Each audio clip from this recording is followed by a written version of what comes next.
Chandigarh mayor தேர்தலில் முறைகேடு நடந்ததாக தொடரப்பட்ட வழக்கில் தேர்தல் அதிகாரிக்கு உச்சநீதிமன்றம் கடும் கண்டனம் தெரிவித்திருக்கிறது. வாக்குச்சீட்டில் எழுதும்போது கேமராவை பார்த்து என்ன செய்து கொண்டிருந்தீர்கள் என தேர்தல் அதிகாரியிடம் தலைமை நீதிபதி கேள்வி எழுப்பினார்.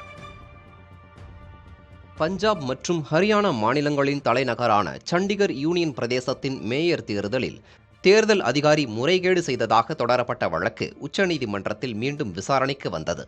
விசாரணையின் போது நேரில் ஆஜரான தேர்தல் நடத்தும் அதிகாரியிடம் கேள்விகளை எழுப்பிய தலைமை நீதிபதி எதற்காக வாக்குச்சீட்டுகளில் எழுதினீர்கள் என வினவினார். சில வாக்குச்சீட்டுகள் சிதைந்த வகையில் இருந்ததால் தனியாக பிரித்து வைக்க குறியிட்டதாக அவர் பதில் தெரிவித்தார்.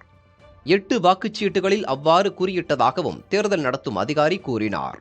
வாக்குச்சீட்டில் எழுதும்போது கேமராவை பார்த்து என்ன செய்து கொண்டிருந்தீர்கள் என்ற நீதிபதியின் கேள்விக்கு பதில் அளித்த தேர்தல் நடத்தும் அதிகாரி கேமராக்களை வெறுமனே பார்த்ததாகவும் தெரிவித்தார். விதிமுறை 11 படி வாக்குச்சீட்டுகளில் கையொப்பம்தான் இட முடியுமே தவிர எந்த குறியீடையும் எழுத முடியாது. அப்படி இருக்கும் பொழுது எக்ஸ் குறியீட்டை எந்த விதிமுறையின் கீழ் வாக்குச்சீட்டுகளில் எழுதினீர்கள் என மீண்டும் தலைமை நீதிபதி கேள்வி எழுப்பினார்.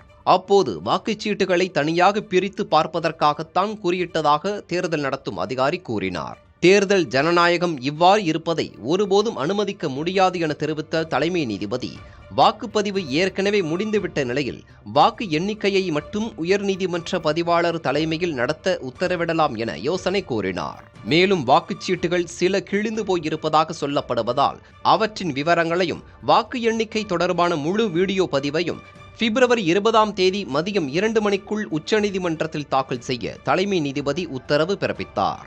புதிய தலைமுறைக்காக டெல்லியிலிருந்து செய்தியாளர் நிரஞ்சன் குமார்.